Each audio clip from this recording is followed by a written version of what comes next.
Before we turn the light on, the ropes are already connected from atom to atom. All the atoms in this room are connected. Once we turn the light on, all we're doing is increasing the frequency, which means that, like here we're starting, there's no light at this point, it's just dark. Now we're going to turn the light on, and now we do produce a higher frequency. Now those same ropes are torquing at a faster rate. The atoms are pumping at a faster rate and torquing the rope at a faster rate. So suddenly you have this boom, boom, boom, boom, and so you go boom, boom, boom, boom, boom, boom, boom, boom, boom, because you turn the light on. What does turn the light on mean? It means that you're going to give the atom a stimulus that forces it to pump faster. If it pumps faster, it's going to torque the rope at a faster rate, and what that translates into is shorter links and more links. Higher frequency, lower wavelength. Okay, and you see all these atoms connected to the screen, and each one is affected. Okay, so you're going to see all these rows pointing to different atoms on the screen, and each one is torquing at a faster pace. Then you say, well, why doesn't the whole screen light up? Why are there fringes? Why are there separations? So let's get into that. This is the explanation, the official explanation. They say when electromagnetic waves are in phase, you have constructive interference. Both waves are in phase. When they're out of phase, they cancel each other out. From a mathematical point of view, you see that at the bottom. When they're out of phase, they cancel each other out. But that's only a mathematical expression. It doesn't give you a why. What's the cause? With a rope, you can see that. First, we're just going to imitate. We're going to say, look, with the rope, we can do the same thing. If they're in phase, you have constructive interference.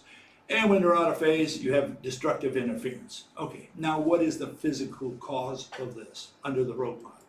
You have the light coming from around the needle. You have only two ropes here just to show the mechanism. Maybe I can show this with my hands. You have this situation where you're moving like this, right? So you have a shift in the phase of each rope with respect to each other. Here you see from the person's eye, the ropes are coming from two sides of the needle, right there. One's coming from one side of the needle, the other one's from the other side of the needle, okay?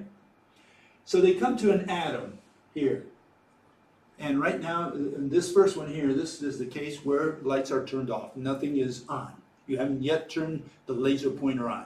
These are the ropes that are connected simply from the needle to an atom on the screen. That's the screen atom there.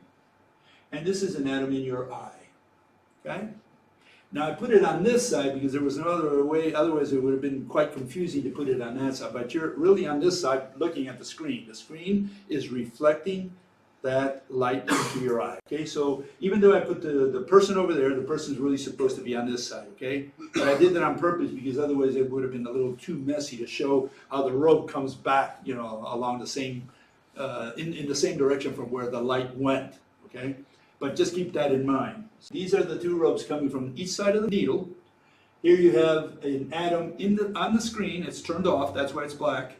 And you don't see anything in that area because there's been no light shining, okay? That's what I'm trying to show there. Second picture here, now we're going to turn the light on, okay? We turn the laser on, light comes at a greater frequency. You can see the difference in frequency here. This has more links and each link is shorter. And so now this thing is pumping to a wider area. You give it a stimulus. So now this atom was going pump, pump, pump, pump, pump, and now suddenly it's going bah, bah, bah, bah, bah, bah, bah. Wider expansion of the atom and faster. Okay, and that triggers the signal to your eye. This is the atom in your eye. Receives that same signal. Just relays that same signal. Why do we have these dark bands? This one has the same number of links as this one, but they're out of phase. Like blue, it matches red. Red matches blue. They're out of phase by half a link. Maybe I can show it here better. If you have this situation where here you have a blue one and a red one. Can you all see that? Okay. And we're going to pit that against a red one against the blue one. Okay. And what I'm saying is, even though they come from the same light source, they're out of phase by one link or half a link. And that's what's happening here. They're off by half a link. And so what happens? Suddenly you get a dark band in your arm. You say, well, why would that be so? Why does that happen? And we see that in the next image. You're seeing a blue strand of the rope and a red strand of the rope. They're coiled around each other, and you're looking at the rope head on. What you're seeing is this, right there, okay, something like that. And that's what you're staring at. And you can see that the one on the left, the upper left, they're both in phase. But the one on the right, they're out of phase. One is up, down, the other one is horizontal. I'm going to associate the two on the left, they're up and down, with a bright band, and I'm going to associate the one on the right, that's off by half a length, with a dark band, okay?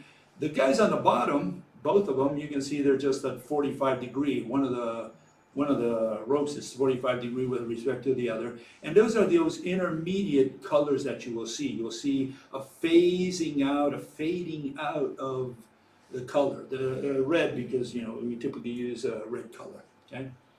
And so now we get to this, and here we have a dynamic version. This is what you would see if you're the atom, okay? You have a rope coming towards you, right?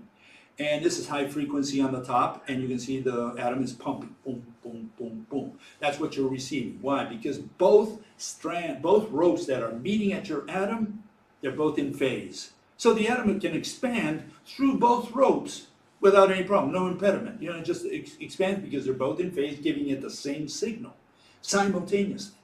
What happens to the guy in the bottom? Well, now you have two superimposed. You have one rope that's like that, the other one that's sideways, okay?